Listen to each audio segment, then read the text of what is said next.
In about 6 weeks from now, I will have run a sub 230 marathon. That's right. I'm going to do it for real this time. If you're a day one OG channel subscriber, follower, you may remember my original Breaking 230 project marathon video like over a year back at this point, which I did not break 230 in 2023 like I said I was going to. So I'm calling my shot. Columbus again, October 15th, 2023. You heard it here first. I'm breaking 230. Bruh.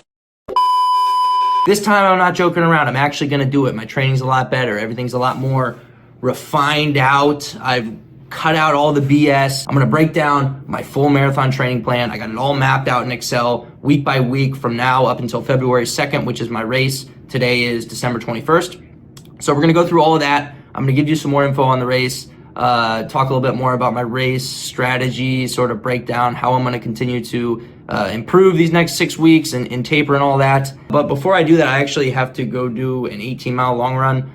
It's like 5:45 p.m. right now. Pitch dark outside. There's snow all over the ground. It's like 20 degrees. Really looking forward to this one for sure. So yeah, let's go get that done and then I'll talk the goodies with you guys. Okay, I can't look at the camera or else you'll be blinded. Oh, you don't believe me?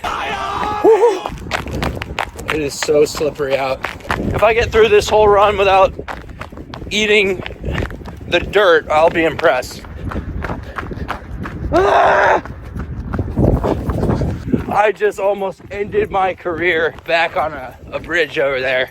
There's a huge patch of ice and holy cow, I just dodged a torn ACL, torn MCL, the whole kit.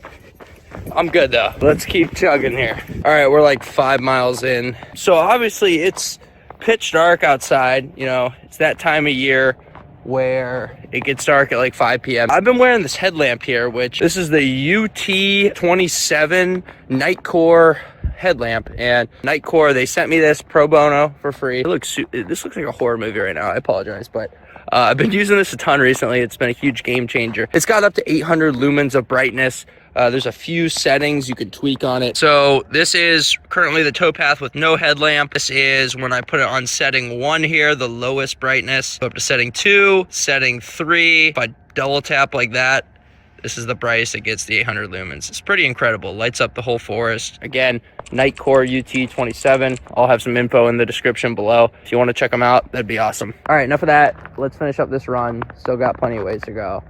I'll catch up with y'all soon. This is that bridge I was talking about. All right, this is the one section I don't need the headlamp. There's like a water treatment plant here. So basically free daylight.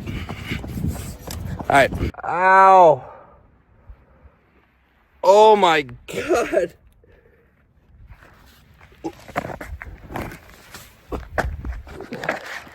This is literally straight ice. That hurt really bad. Luckily, I think I'm okay though. So we keep going.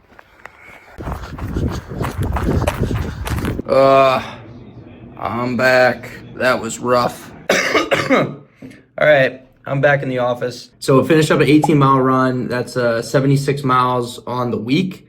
Taking tomorrow off, so that'll be my total for the week. But yeah, let's run through some stuff here. So my race, right? February 2nd, as I've said earlier, it's in Columbus, Ohio. So chance for some snow, some cold weather. You may be wondering, Shane, why'd you pick that race? And that's a good question. I was looking for a race to do before mid-February since I'm going on a couple of ski trips. And I really want to not have to worry about training during those trips, just kind of relax and ski. So I had my eyes set on like early February for a race date, right? And I live in Ohio, Northeast Ohio. There's not too many options here for those dates, except for this one in Columbus that I ended up doing. I could have traveled to, Houston, Fort Lauderdale, Galveston. I think Miami had a marathon in early February. I could have done something like that, but I didn't want to go through the trouble of traveling and have to worry about all that stuff. So yeah, it could be a little chilly. So that's the thing. The course is a little interesting as well. So the course isn't a typical marathon course. It's literally a mile loop that you do 26 times. You start 0.2 behind on the first lap, and then you do 26 loops. So in a way, it's pretty nicely controlled in that, I could have somebody consistently handing me fluids at the intervals I want, And it's real simple on the mind, just 26 laps. It might sound monotonous. It probably sounds torturous to most people, but I think it's a race I'm going to perform pretty well in. And the course is relatively flat as well. Couple things though. There's going to be like 300 to 500 other people in this race. There's like a 10K, half marathon, and marathon distance. And I'm just running in a 1 mile loop. So I'm imagining there's going to be a lot of weaving in and out of people and having to move around other runners and stuff, which is going to be a little bit annoying for sure. One thing I'm slightly worried about is running extra distance. If I have to run outside of people, it's literally in a circle. So that could add up, to higher than 26.2 miles. But I think I have enough fitness banked to get me under that 230 mark for sure. So my actual training, what has changed? I am going to share my screen here with your permission, of course, and we're gonna go through some stuff, all right? I said earlier, I have a full training plan for this marathon build. I made this like 3 or 4 weeks ago, and at the time it was like a 10-week cycle I have planned out. So I made it like the beginning of December. Today's the 21st of December. I made it the beginning of December, and it goes to February 2nd. So pulling it up right now, got the Google Sheets. And if you didn't know, you can pretty easily make a Excel calendar in Excel with like a macro that you copy and paste when you look up on Google. I know you probably don't care, but if anyone wanted to make their own calendar, type it in on Google, you get the macro code, plug it in, you can get any month of any year in the history of the world. So anyway, I have this broken out into December and then January, February. Like I said, Sunday the 2nd is the race. So right now we're December 21st. I have everything planned out here, guys. And the way I'm doing things is I'm taking every Sunday off. You notice here, every Sunday's off. January off, February. Okay, I can't take the race off, but so I got to run on this Sunday. But every other Sunday off. Throughout my running career, before like relatively recently, I would run every day, or I would take an off day like once every 3 or 4 weeks, or just like a random day I couldn't fit it in.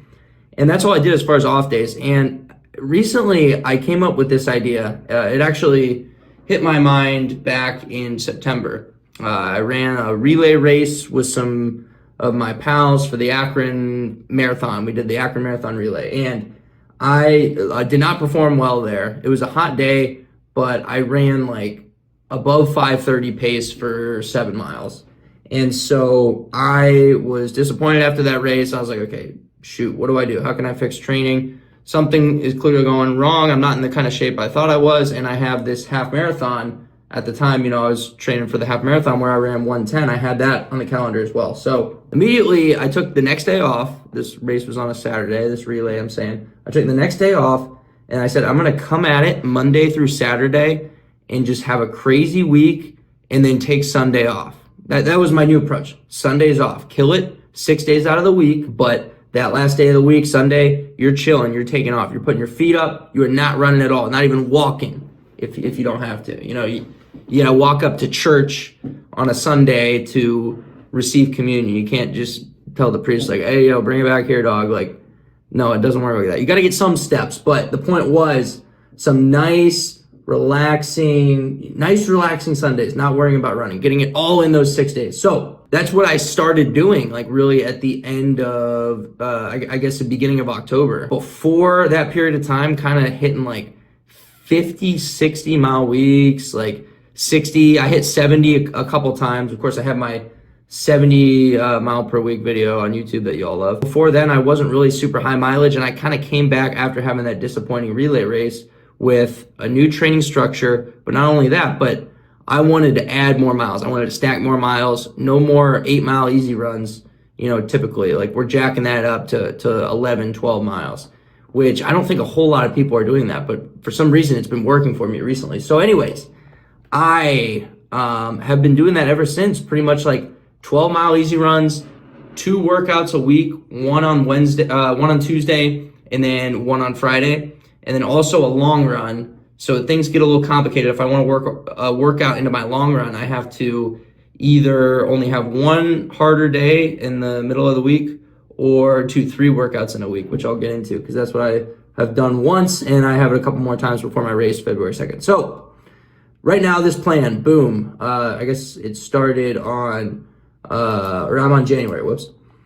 So Monday, the 2nd of December, that's when it kind of started. So I have 1, 2, 3, 4, 5, 6, 7, 8, 9. So yeah, 10 weeks out is when I planned this for. This training plan has everything I got to do. I can leave comments and notes after my runs. I'm not trying to like nerd out about this too much, but this will help to look back at one day. I think for sure it's just being smart. I got a section with total miles here, notes for the week, and then some recap notes as well.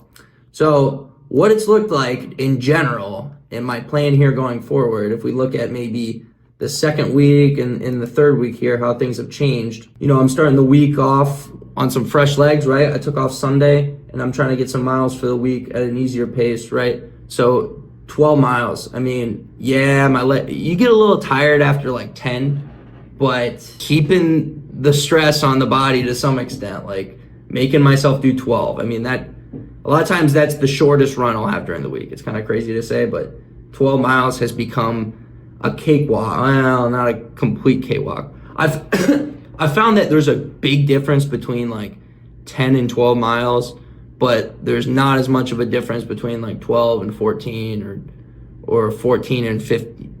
What, I don't know if you guys have figured that out, but like 12 miles is considerably more than 10 in my eyes, but I've gotten used to doing it on my Mondays and really on my easy days. So Tuesday I'll come, and that's when I like to have a workout. 2 weeks ago, or actually last week, I did a 3 by 2 mile workout, and I hit some pretty solid paces there, closing in 10:30. 10:47 was the second rep, started out with an 11:10. And the other thing here too is I understand I'm trying to up intensity and mileage maybe at the same time, which can be dangerous, especially if you're newer to running. But I am not necessarily I'm having very solid workouts, but I'm not racing my workouts. I'm not being stupid. I'm making sure I hit the paces. And as long as you're getting a ton of sleep, you're eating very well, and you're healthy otherwise, your body can handle quite a little bit of stress, as I've demonstrated here. So anyway, Tuesday, I target a workout. Wednesday on this week, easy run, 12 easy. Again, 12 miles. Is it easy? I'm going slow, so I noted here, felt awful, 7:43 pace, whatever. Normally, you're not feeling good on your easy days. Easy days suck. They do. It's like, you just got to get the miles in. Maybe you don't feel good. You're going slow. There's no vibes on an easy run. So you got to make the vibes, if they're not there. So this week, I did a workout then on Thursday. So I only have one rest day between my 2 workouts. This is an example of a 3 workout week. And again, workout, right? I didn't race it. I didn't do anything. I didn't do like a several set VO2 max workout or anything. 8 tempo miles at 5:53 pace. And this was actually the first day I ran on the treadmill. It's been terrible weather here. So I felt solid, just a little tired.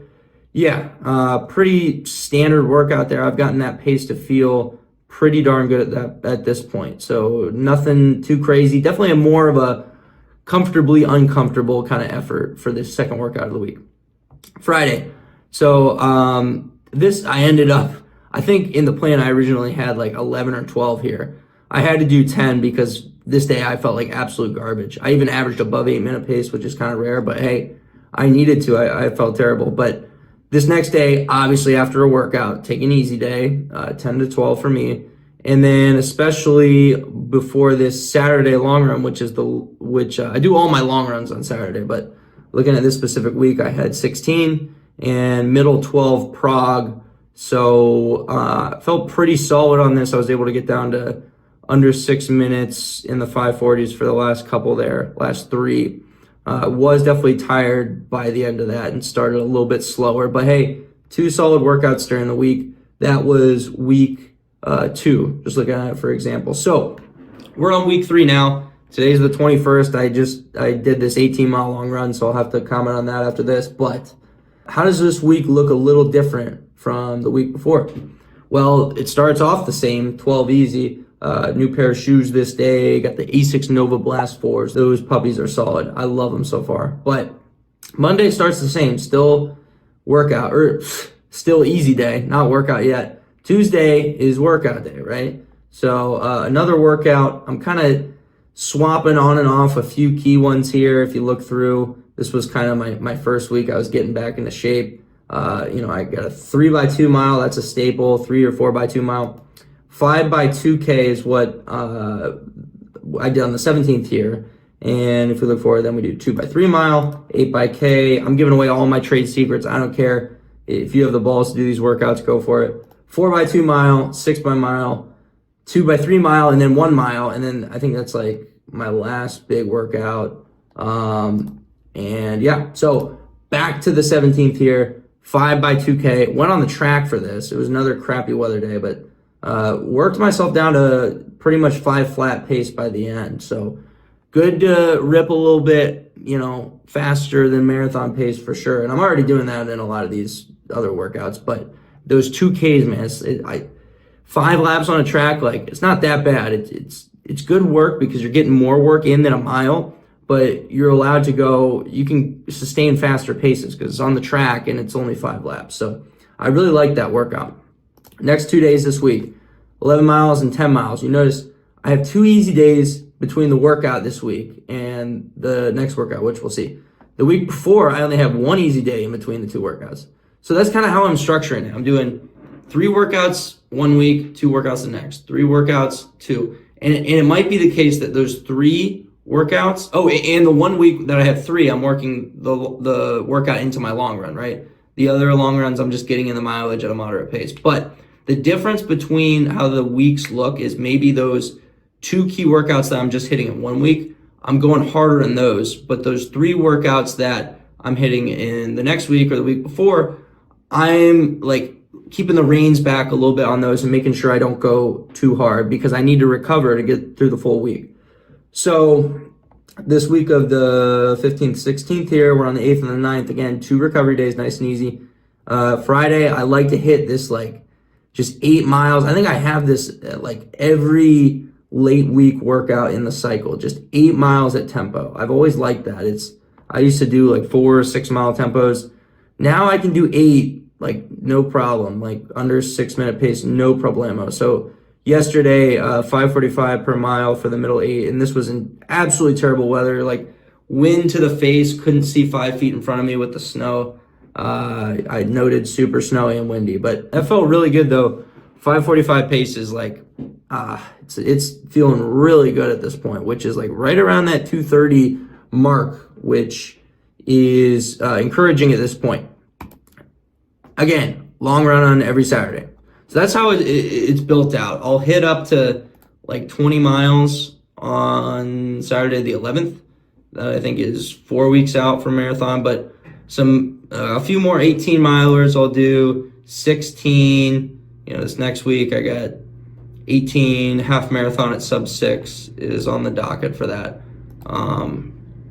This one I'm doing a very hard long run. This will be the hardest one, 20 miles, 13 to 16 of those miles at marathon pace. So that marathon pace right around 5:40 to 5:42 to get under that 2:30.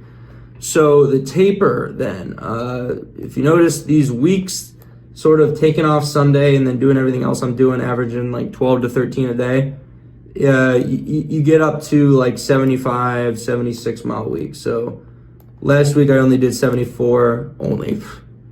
This week I'll hit 76 and then, 75, high 70s, but then we taper a little bit. And, I'm not saying this is the way you should structure your training. I'm just saying it's been working for me recently and I want to keep up with it. And it's a little bit experimental, especially the 3 workouts a week. That's a lot to do. And sustaining high mileage for like 7, 8 weeks without taking any down weeks, that might not be the best idea, but we're going to try it out.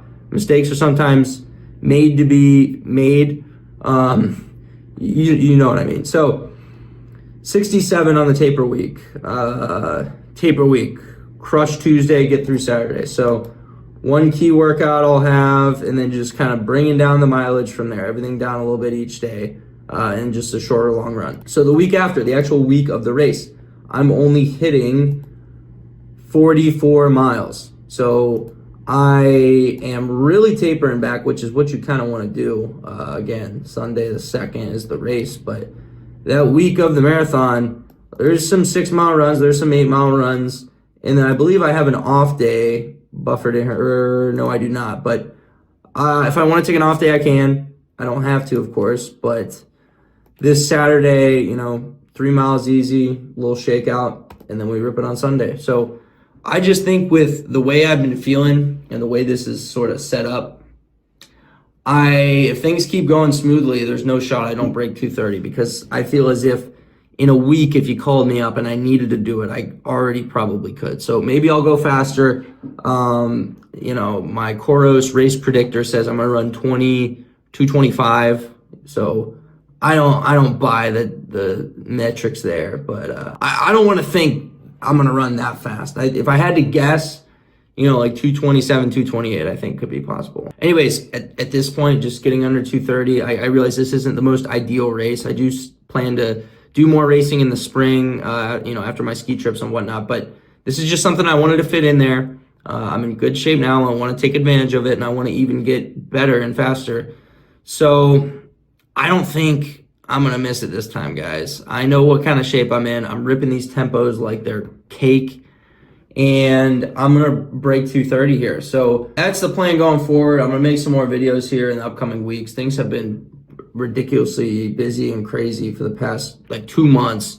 I was in a trip to the Dominican Republic, and this was the beginning of November. I ended up getting sick at the end of the trip. It was kind of a bummer because I was trying to make a video of the trip, because I did 75 miles. I was going to do 75 miles that week. I was training, and the whole video was going to be me at the resort, finding a way to get in the miles, and then also showing vlog footage of the trip. It was super nice. It was amazing. But I ended up getting sick at the end of the trip. Well, not really the end of the trip, actually right in the middle. So the last three or 4 days I was there, I didn't run at all.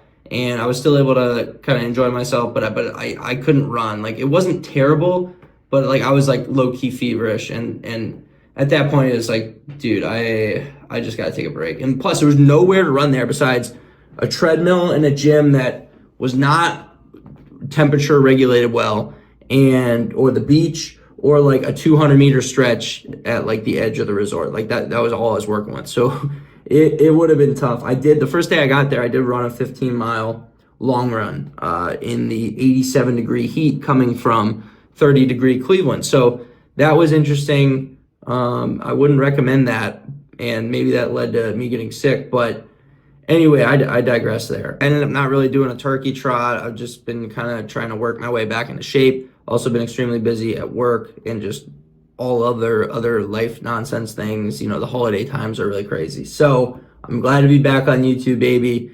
I got some more videos coming out. Things are finally winding down here at the end of the year and going into January, of course. So we're going to have some more time to put up some more content here. Yeah, if you haven't followed me on Strava, look, what are you doing?